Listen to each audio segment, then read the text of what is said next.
All right. Good day, everyone. Hope you're all doing well. Pleasant weekends were had. That said, it's still Monday, so I'm still sleepy.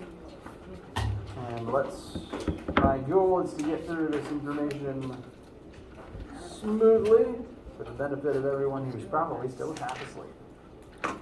So, a couple things I want to go ahead and mention before I open the floor up for questions.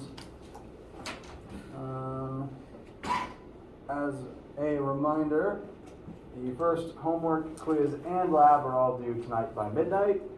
In terms of the lab, you just need to email me you or your group's work, or you can also turn in a paper copy if that's what you've been working on. If you don't have it, if you want to turn in a paper copy but it's not done yet, you can hand it in to me later today, and if that doesn't work, slide it under my door. That's fine. Homework and quiz will automatically be turned in at midnight tonight. For the homework, that just means that you won't be able to change your scores and your answers anymore, but you'll still know what your grade is. Now, when you do the quiz, some people have already done it, but some people probably haven't yet, so I want to go ahead and let you know a few things about how it's going to work. Quiz doesn't tell you your answers right away. It's meant to kind of simulate doing it in a test situation where you don't get feedback until the end. So when you begin the quiz itself, the 1 hour timer starts ticking, but again, it's only designed to take you 10 minutes. While you're working it, you won't be told if your answers are right or not. You'll submit them, and then it'll look like nothing has changed. That said, you do want to put your answers in, you do want to hit submit. It won't look any different, but you want to make sure your answers are in before you're done. And once you're done, once you've finished it and you've set it aside and the timer is run down to 0, you won't be able to change anything anymore. And if you go back into it, it will advise you to consult your instructor, but that's just if something is wrong, like if it isn't supposed to be done yet. If the timer is expired after the full hour, that's normal. It still won't show you your score or how right you are until midnight tonight. So all of this that I've described, the timer running out, it not showing you any difference, it not showing you if your answers are right or not, and giving you no information until midnight, that is normal, that is expected.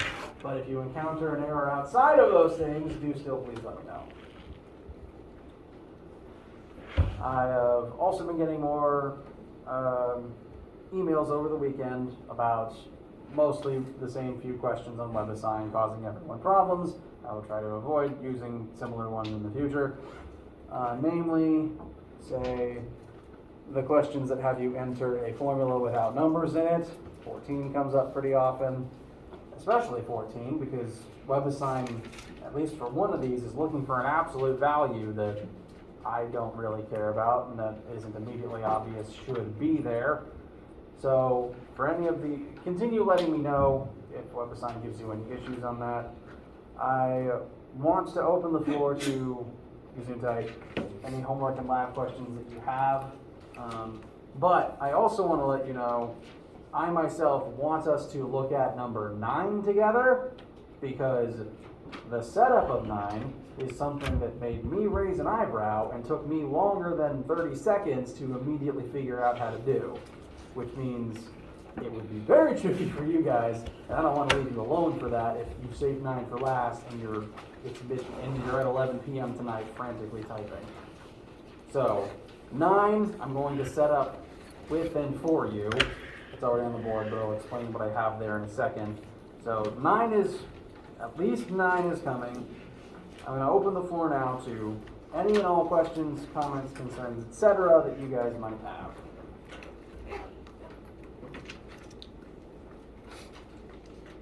Okay? Any homework issues that you want to look at general cases of in addition to 9? If your answers specifically if WebAssign has been causing you problems with a specific one, I may have to just look at yours specifically later. Yes? I can't remember which question it was, but it's the one with the graph and like the average acceleration versus acceleration at a specific moment, I think. Right. Good question. Yeah. So this one does involve the technical definition of average velocity and average acceleration. So yes, we can examine this a little bit together. The first part, part 1, part I, as you look at this graph and determine the average acceleration of an object over a period of time. And thankfully, the graph being presented to us is a velocity versus time graph. So we're going to be examining different intervals of time and looking at how the velocity changes over those intervals of time. And for this first part, I'm going to label them accordingly. What you're going to want to do is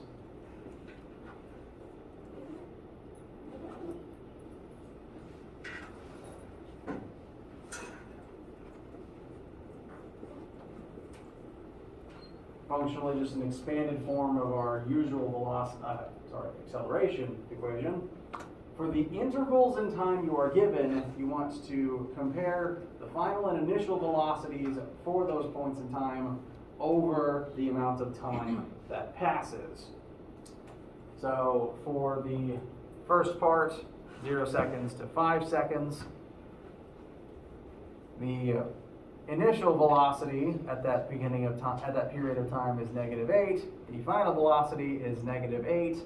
That's a change of 0 over 5 seconds, and so the average acceleration there is 0. Next period of time is 5 seconds to 15 seconds. That's a span of 10 seconds, and the velocity goes from -8 up to +8. So that's 8 minus -8 over 10. 16 divided by 10, 1.6.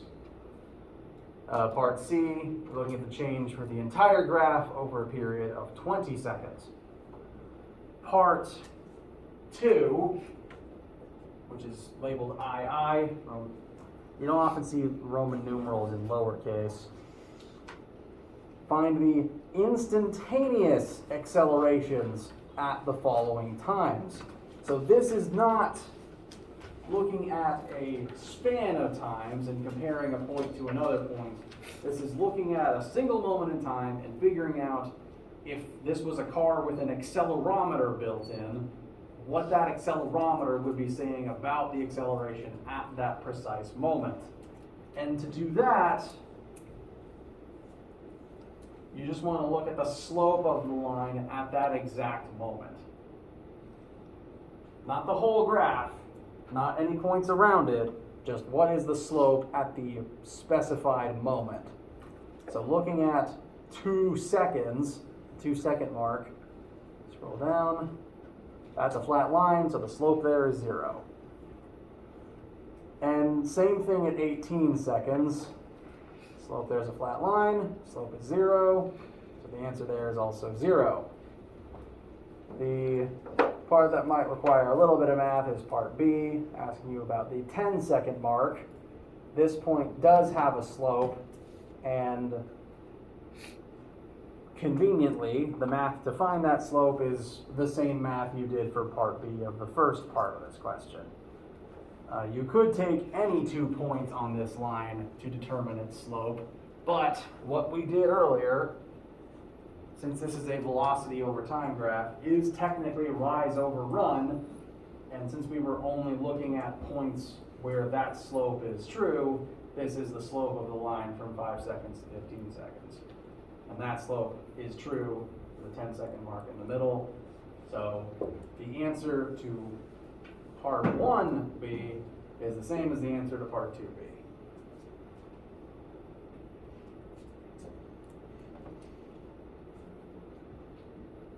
Does that help? Okay. Actually, in addition to 9, there's another one I wanted to look at quickly. The boat. No, not the boat. The train. Yeah. Not the boat. It's this one. 13 is tricky in that it's deceptive. Everyone in problem 13 has a train. The train starts moving forward, starts the problem at a constant velocity moving forward when the conductor hits the brakes. This acceleration will be the case for everybody. The train's going to begin slowing down, and you were asked how far the train would have gone as it slows down at a point 44 seconds in the future. Now, we're given initial velocity, acceleration, and time. And so first instinct to find initial velocity would probably be to consult Formula 3 and use 44 seconds as your time. I did that, and I was wrong, because the way this question is worded is designed to trick you, and I don't like that. So I want to bring it to your attention. This acceleration is the case as long as the train is in motion. Notice the initial velocity is going to be some number, and the acceleration is always a negative 1 meter per second squared. That means every minute the train will slow down by 1 meter per second. Using the numbers on screen right now, how long would it take this train then to decelerate from 22 meters per second to 0? Only 22 seconds. It gave you, the problem intentionally gave you a longer time, assuming you would use that number without realizing. It happened to me. So, now it is true that once the train stops, and if it just sits there another 22 seconds, it will have moved the same distance at that point as it would have when it came to a stop. But if you were to use this time instead of the correct time, your answer would probably be 0. That's what I found, that's what other students found using the time given as opposed to the time that you find actually doing the deceleration. And given the way most of the problems seem to be set up, it looks like most of the times are twice the amount of time needed to actually slow down. So, coincidentally, you want to cut this number in half. What I'm advising you to do is use this number and this acceleration to check how long it would take to slow down to 0, and then use that time in Formula 3 to find the distance traveled. Which, need water already, sorry.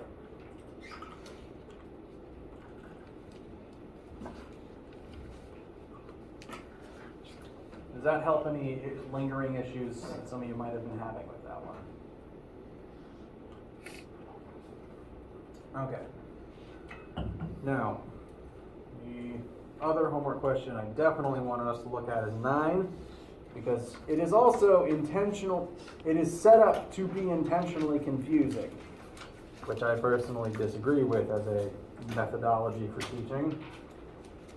This is the old tortoise and the hare situation, straight out of Aesop's fables, where you have a tortoise that is immeasurably slower than a hare, and the tortoise wins anyway because the hare takes a 4-minute nap. I think the 4 minutes is constant for most versions I've looked at. And what we are tasked to find is the time the race takes and the length of the track, basically, the distance that they ran. And this situation is tricky in that it doesn't give us any direct information about how long the total race took or how long the track is. It only gives us that information about each animal in terms of the other animal. And so we're going to approach a situation of 2 equations, 2 unknowns. And I want to set that up for you because getting to that point took me too many head scratches to make it fair for you guys. So, everyone's going to have a slightly different tortoise velocity. I've listed mine up here. The hare's velocity is 20 times faster than the tortoise. So you take this number and you multiply it by 20. Whatever your number is, adjust that accordingly. Then, since we're asked ultimately for the time the race takes and the length of the whole race, we need to examine the time it took each animal and also the distance each animal ran. We'll assume that while they were running, they were moving at constant velocity.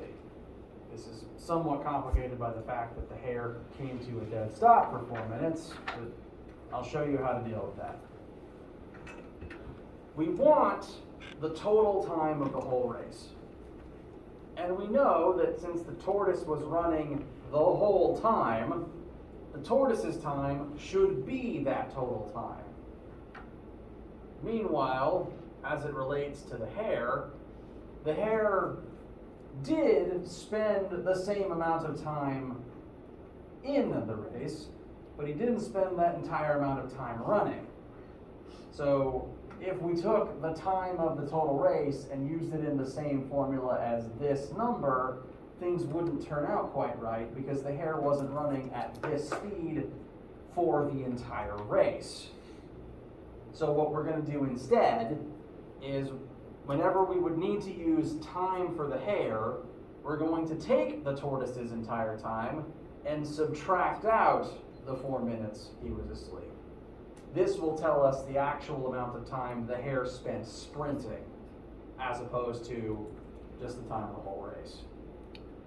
And so I've got the total time minus those 4 minutes, and the 240 is just 4 minutes converted to seconds. Questions so far?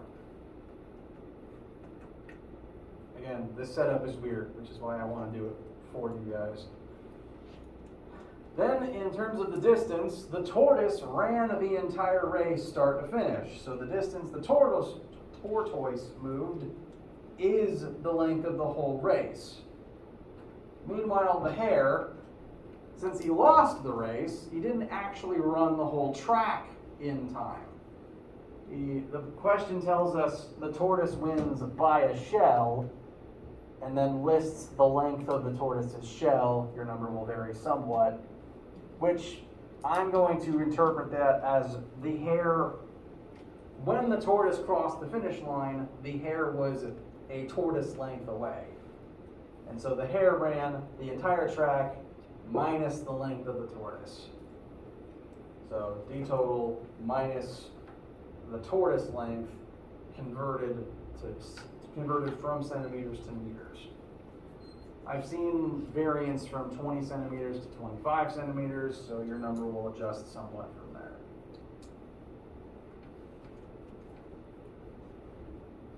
We now have all of our variables set up in terms of the neutral numbers that we are after, and so I'm going to then set up equation 1 for each animal. Velocity tortoise is d tortoise over t tortoise. Velocity of the hare is d hare over t hare. Plugging in numbers for the tortoise, we have, using my numbers, 0.11 equals d total over t total. And then for the hare, 2.2 equals d total minus tortoise length divided by t total minus the 4 minutes spent sleeping. These are now our two equations with the same two unknowns in them. And now we just need to start solving one of them to get to the second one. The first thing we're asked for is time the race takes. So I've set these up to get to t total. Once you have a correct answer for t total, I recommend you solve for t total, put it in, make sure it's correct. Once you have that correct answer, you can put it back into one of your earlier questions and find d total. Now to get to t total in the first place, we need to take our two equations and set them up for d total. So I've rearranged the two in the form of d total equals function of t total. The hares question gets a little bit longer because of the extra terms in it. The tortoise version is pretty straightforward, thankfully. And now that they're both set up in terms of d total, we can set them equal to each other, eliminating d total and allowing us to solve for t total. So this is the point, after switching in your appropriate numbers, this is the point you should copy down and resume from to get the time for your answer to part A. Once you have that time, use it in an earlier equation to find distance. How we feel.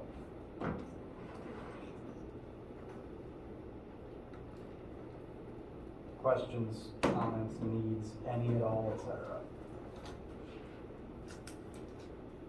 Okay. I'm going to leave this on the board for the rest of the day. I probably won't change it till Wednesday because I don't lecture in here on Tuesday.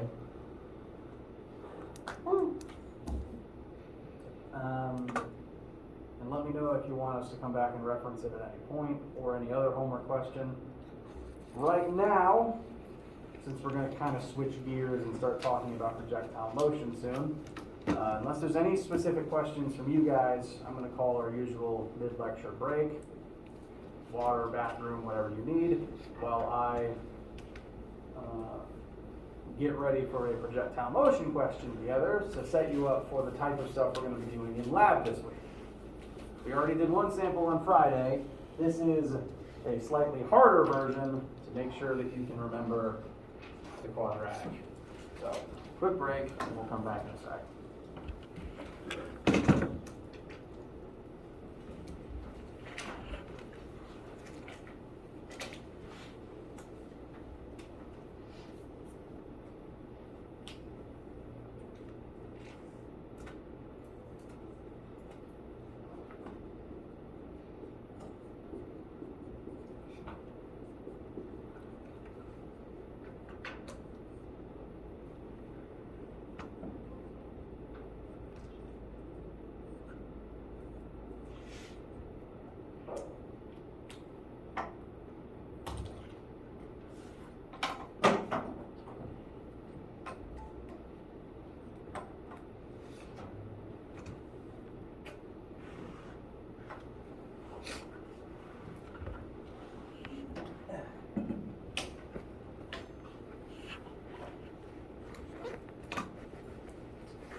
All right. Any needs, questions at all before we continue today? All right. So, as I said, we're now going to look at a canon question very similar to what we'll be doing in lab today to kind of dust off the need for the quadratic equation. So, what we did Friday was a simpler form of projectile problem where the projectile began its trajectory being launched only horizontally. This version, we're going to launch at an angle and end at a different height. This being the version where nothing cancels out when using Formula 3, resulting in the absolute need to use the quadratic. But we're going to do it together to help everyone refresh that knowledge. So, I watched a ton of Mythbusters when the show was airing, and it is arguably a large contributor to how I wound up in this career path. So, the Mythbusters are going to fire a cannon at the edge of a cliff into an abandoned quarry. The cannon is going to fire at a launch velocity of 10 meters per second. The cannon is set at a launch angle of 45 degrees. So the cannonball is going to have both a horizontal initial component and a vertical initial component. It's going to go up and out at the same time. We are also told the height of the cliff, 20 meters above the floor of the canyon.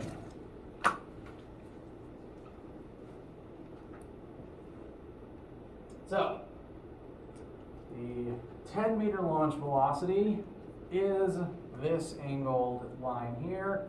We know this line is at 45 degrees from the horizontal. And the first thing we are asked, what is the X and Y launch velocity of the cannonball? So we're going to have to split that 10 meters per second into its X and Y components. So we're going to have to consult a modicum of trig, but this is a right triangle. We know the hypotenuse. We know one of the non-right angles, so we can consult SOHCAHTOA. If we start from the angle here and say, look at sine of that angle, that would be equal to the opposite leg over the hypotenuse. So sine of 45 degrees should give us y over 10. Therefore, y should be equal to 10 times the sine of 45. Make sure your calculator is in degrees mode when doing this.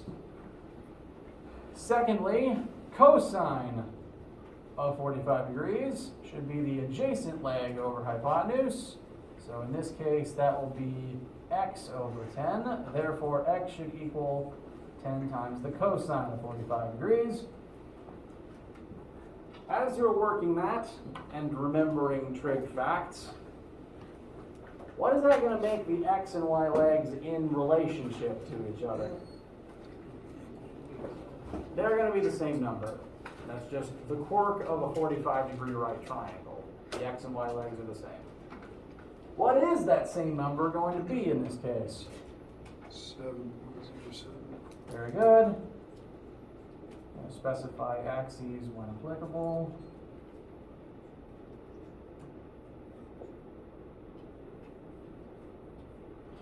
So they happen to be the same thing here. They won't always, but they do in this case when you launch at a 45-degree angle. And fun fact, if for any reason you are trying to launch or throw something as far as possible, this is the launch angle you want. You want to fire at 45 degrees if you are shooting for as much distance as possible, because it maximizes the relationship between the x and y starting velocities. So, fun fact, might help your baseball pitch, maybe, who knows. So, now that we've split those up, let's start listing our variables. We have a initial x velocity. We also have a dying marker, unfortunately. Let's use green. I already used green. Let's use red. An initial x velocity of 7.07 meters per second in the x-axis. An initial y velocity of 7.07 meters per second in the y-axis. We have an initial y height of 20 meters above the floor of the canyon, where will it end up in terms of y height? What is the final y position? 0, very good. And since this is a projectile, it is a cannonball that lacks a propulsion system, what do we know about the x and y accelerations of this object as it's in the air?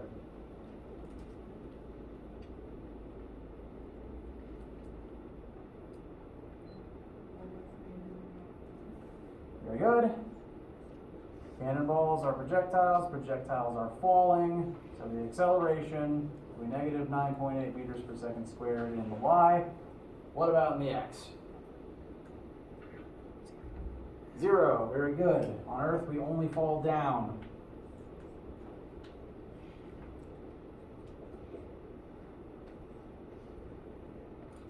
And the first thing we are going to be asked to find is time.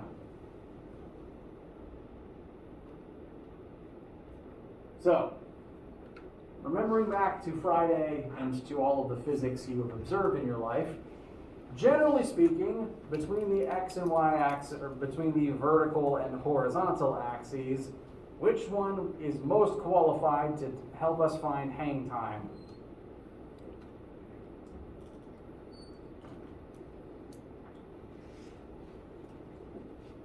As a reminder, we are only falling down. Down is what's going to cause the most change in this situation. So the vertical axis, by and large, is going to be the one that will inform us best about the time we have to spend in the air. So let's look at the y-axis situation first. We know initial y velocity, y's starting and ending locations, y's acceleration. We want time. What formula should we begin with? Very good. So we have delta y equals BIYT plus 1/2 AYT squared. We can start plugging in numbers.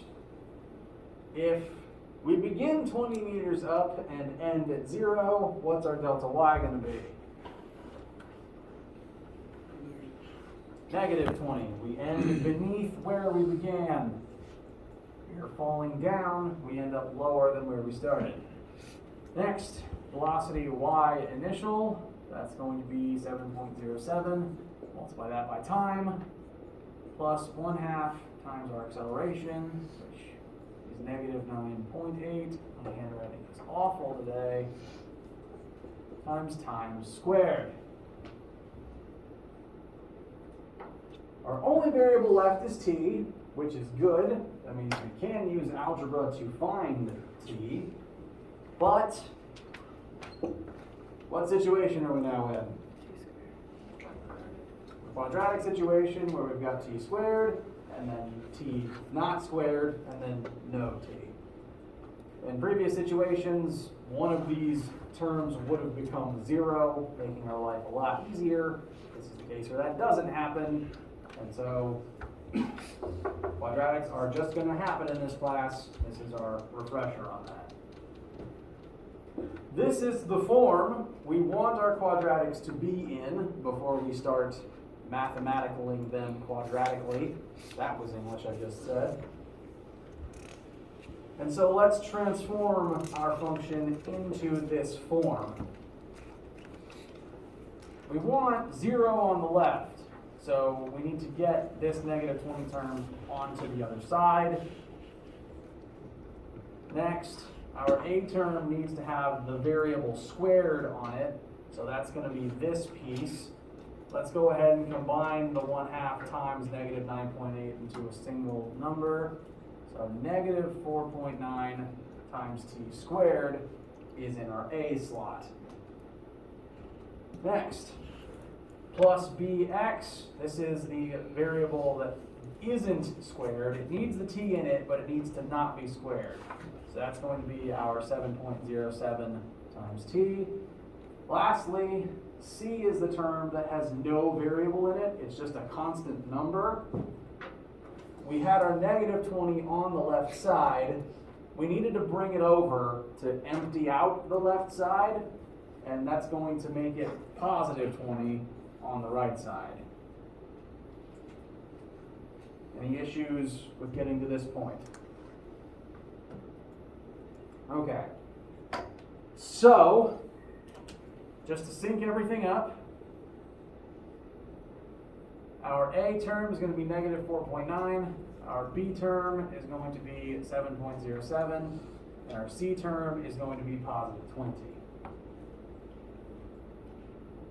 And these will be what we plug into our quadratic equation. Whatever mnemonic you have to remember it is fine. I've got it up here in the form of x equals negative b plus minus square root of b squared minus 4ac end of square root, all of that over to a. So let's start filling things in. I'm going to go ahead and start using t instead of x because that is what we're ultimately after here. T equals negative b, so negative 7.07 plus minus open square root of b squared, so 7.07 squared, minus 4ac, so 4 times negative 4.9 times positive 20. That ends our square root. And then all of that over 2 times a, so 2 times negative 4.9. A bit of a doozy, but we know all these numbers, so now it's just a matter of utilizing one's calculator. We will get the answer together just to make sure that everyone can practice it and find it. I'm going to go ahead and compress the entire square root into a single number. I would like you to calculate it yourself to make sure we can all arrive at the same place. Alright, I still have that math on my calculator screen. That's going to give me t equals negative 707 plus minus 21.02 over negative 9.8. Does anyone disagree, or is anyone unable to get to this number, 21.02? Okay, please let me know if you disagree or have any issues finding that. Now we need to actually find answers for this, and the quirk with the plus minus means we have to do it twice, once for each. We're going to get 2 different answers. Our answer, if we use the plus version, should come out to be, please correct me if you disagree, negative 1.42. And if we use the minus version, then we should come out with positive 2.87 seconds. Let me know if your math differs or if you have trouble getting to that point. Any disagreements?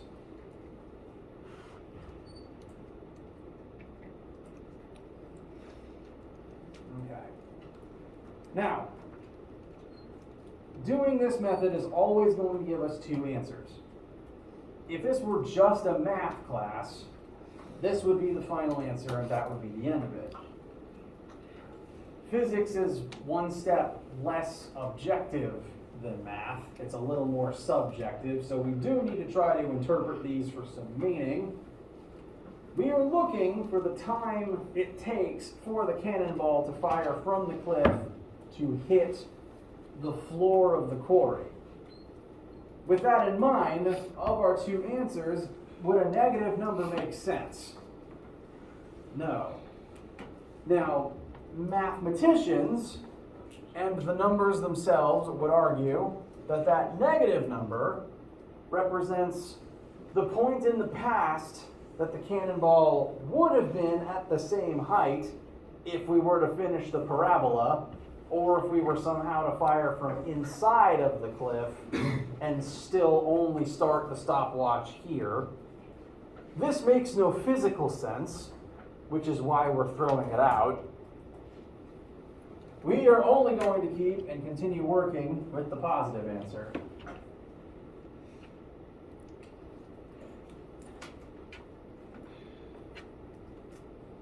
And so this is the time it will take the cannonball to be fired in terms of time of moving forward, as it does, from the cliff into the quarry. And that tells us time the cannonball will be in air. I'll write that number in here now.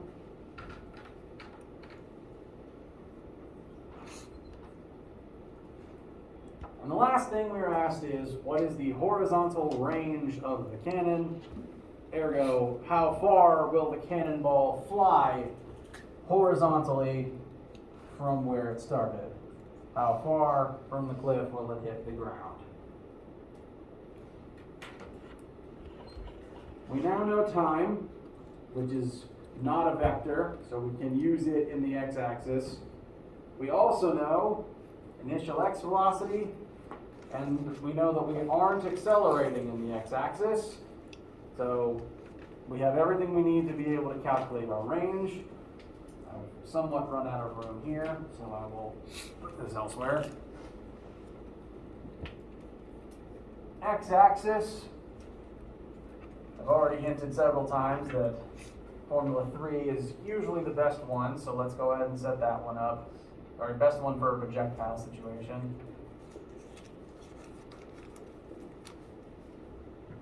Delta X is what we're solving for. We want to know how far the cannonball goes. We know our starting velocity. We now know time. Why did I write a 1? And since we aren't accelerating, that whole final term is just going to fall away. And we will simply multiply to find our final answer of about 20, I think.